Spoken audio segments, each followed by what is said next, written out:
I really need to welcome everyone to this class of 2018 induction ceremony. Thank you very much. Thank you very much.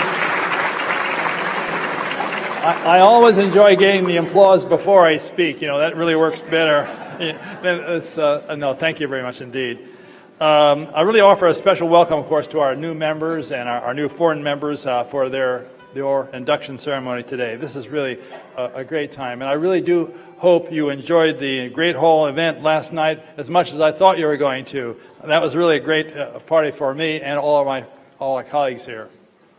You know, I don't know if it's going to have the lasting impression that I said it did with me 30 years ago, but we did our best to make that happen, and I expect it probably, in fact, will.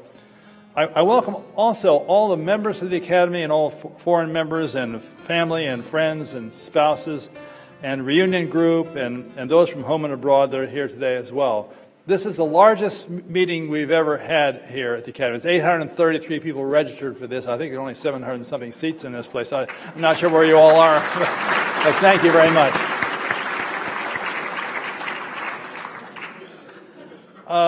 It's really a great time so you can reconnect with your pals and your friends and your people from abroad, and especially our anniversary members. You know, after 25 years, you become an anniversary member, and every 5 years thereafter.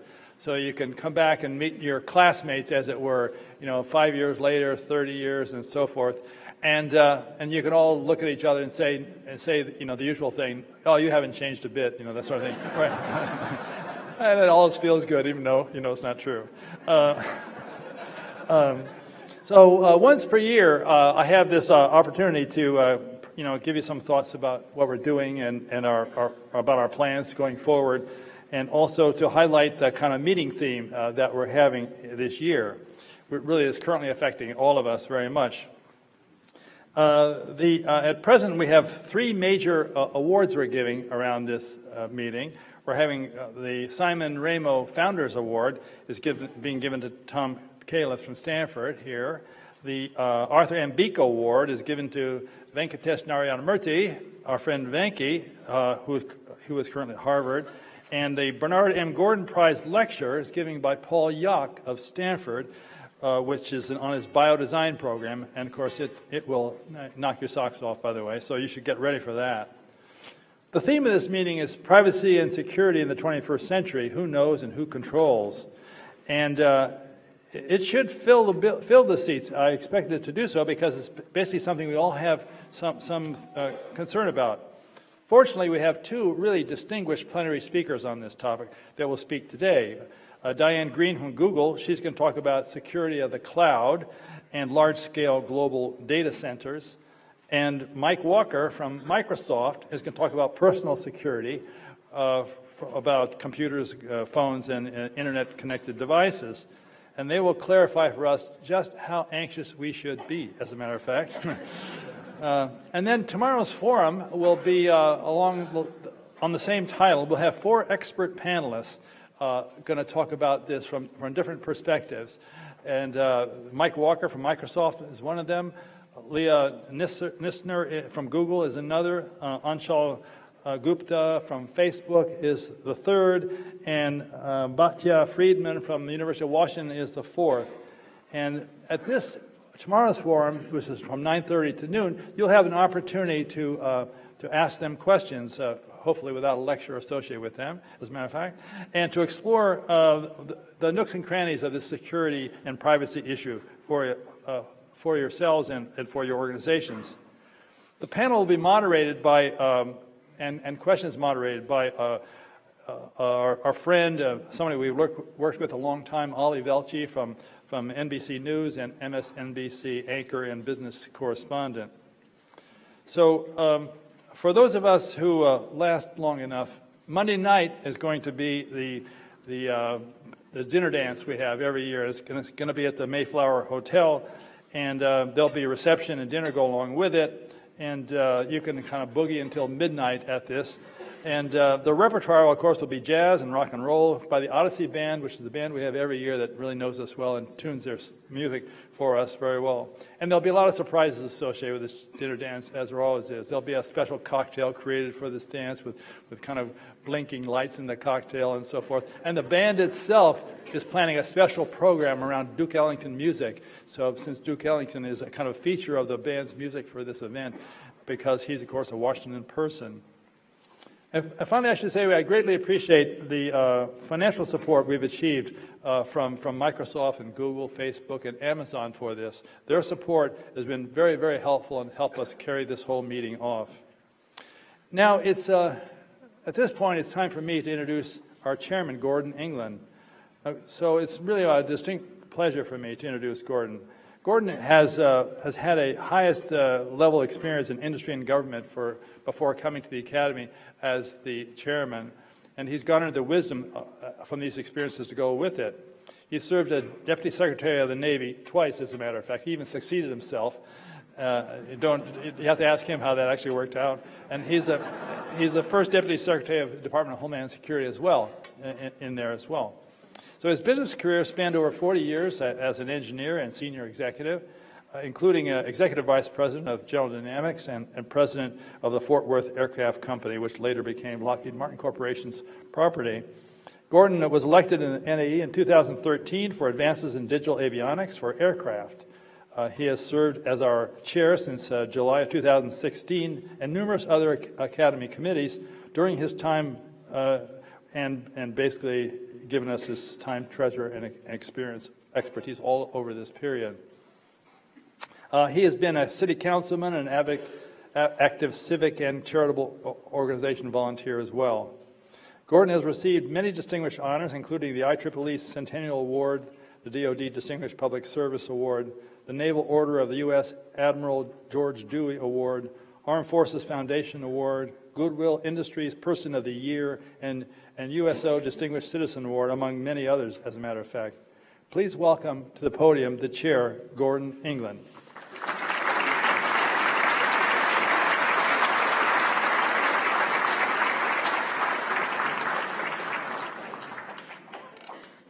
So Dan, thank you very much.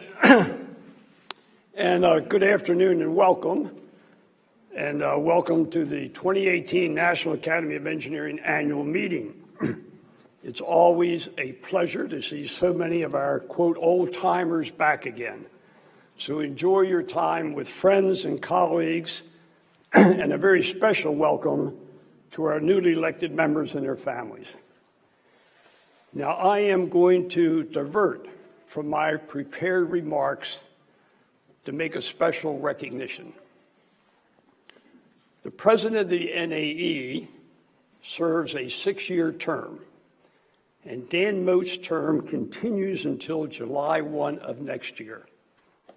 However, this is his last annual meeting, and next July we will not have an assembly of 830 people to thank him for his service.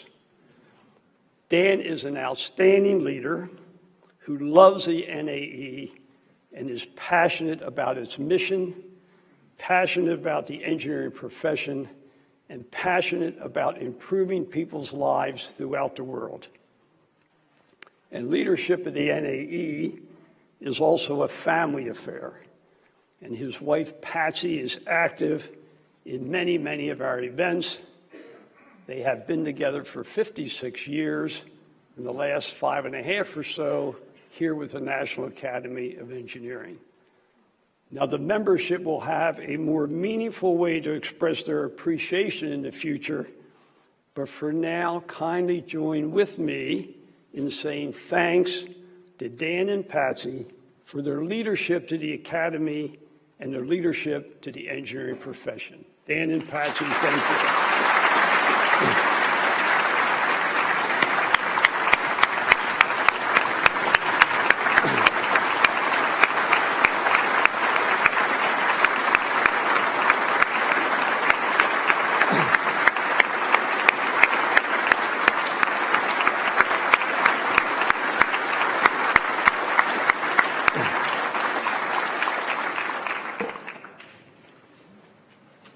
Now, I can tell you that Dan did not want me to make that announcement.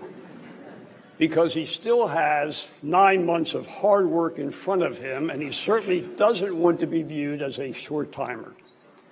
However, Dan will not only continue his strong leadership until next July, but thereafter he will continue to lead the Grand Challenges Scholars Program, a program that he is especially passionate about, so we will be seeing Dan for a long time in the future. So as Dan commented, this is my third annual meeting as chair of the NAE Council. And each year I have gained a deeper appreciation for the exemplary leadership of our president, Dan Moat, the knowledge and commitment of the council, and for the hard work of the staff. And it is a distinct pleasure to work with each of them, and I am deeply appreciative of their friendship, support, and dedication. For our new members, and as a reminder to our old hands, the National Academy of Engineering is not an honor society. While it is an honor to be a member of the Academy, our purpose is service to the profession and to the nation. It is well for members to accept the well wishes of their colleagues and friends, but membership carries responsibility, not just recognition. The mission statement of the NAE lists 3 responsibilities, namely 1, to advance the well-being of the nation, 2, to promote a vibrant engineering profession, and 3, to provide independent advice to the federal government on matters involving engineering and technology. As Dan Moat is fond of saying, unlike a professional society, the Academy does not serve its members. The NAE is the members, and the members serve the nation and the profession. The nation needs a vibrant NAE with involved and committed members and with financial resources to fulfill its role. The Academy leadership has now approved the next phase of a fundraising campaign to grow its financial resources to meet the 3 mission responsibilities that I earlier mentioned. The campaign name reflects the complexity and urgency of issues facing the nation. So the campaign name is the Campaign for NAE Leadership in a World of Accelerating Change. Engineering is creating unparalleled economic growth and prosperity and improving the quality of life in many areas. In parallel, there is also a growing angst among our citizen politicians about the future of jobs, individual privacy, and growing inequalities in opportunity and income. To ensure the future, to address problems before they are insurmountable, to anticipate unintended consequences of technological changes, it is critical for us to engage now. The quiet phase of this campaign started January 1, 2016, and the campaign will end December 31st, 2022. The goal is $100 million. 5 specific needs of the Academy are being addressed. The approach is to build on strength, to build on successful programs, seeking funding to support strong, action-oriented programs. In a few minutes, Dan Moat will provide specifics for 4 of those programs. The 5th area of need is the indirect funding that underpins these other 4, along with the funding needed to empower the NAE to fulfill its mission of advice to the federal government. The NAE is too thinly capitalized to support its mission. The campaign aims to fix that. As many of you know, the Academy does not receive government funding. Over 30% of our operating budget is from philanthropic contributions, and they are the funds that are used to pay the indirect program costs and to cover costs to advise the government on critical issues. Now, there are three sources of funds we have in the Academy to cover these indirect costs and to advise the government. First, the Academy yearly draws a responsible 4.5% from an endowment, an unrestricted endowment we have that is capitalized at about $40 million.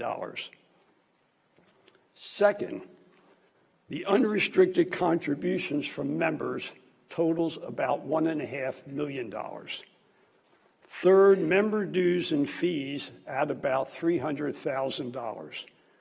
So the total is roughly, any given year, $3.5 to $4 million. And that creates two insurmountable financial problems. First, the fluctuations in requests for advice are not predictable, while contributions vary year to year. It is therefore very difficult to plan for, execute, and to grow programs. Second, the foundation is undercapitalized, and the yearly draw of 4.5% is insufficient. Moreover, the National Academy of Engineering has little capacity to respond proactively to, quote, a big idea, or to quickly react to an unexpected crisis. As such, the campaign goal is to increase the unrestricted foundation by $25 million. That is, we will grow that foundation from $40 million to $65 million, so our yearly draw will cover our indirect cost. Now, funding indirect expenditures is not glamorous, and I understand that. But this funding does enable all other activities of the Academy. So building this endowment for the NAE will be critically important in the campaign. The nation needs a vibrant National Academy of Engineering for advice on engineering and change. Through the NAE, engineers and engineering in all sectors of industry, academic, and government can play a role in fulfilling the promise of our profession.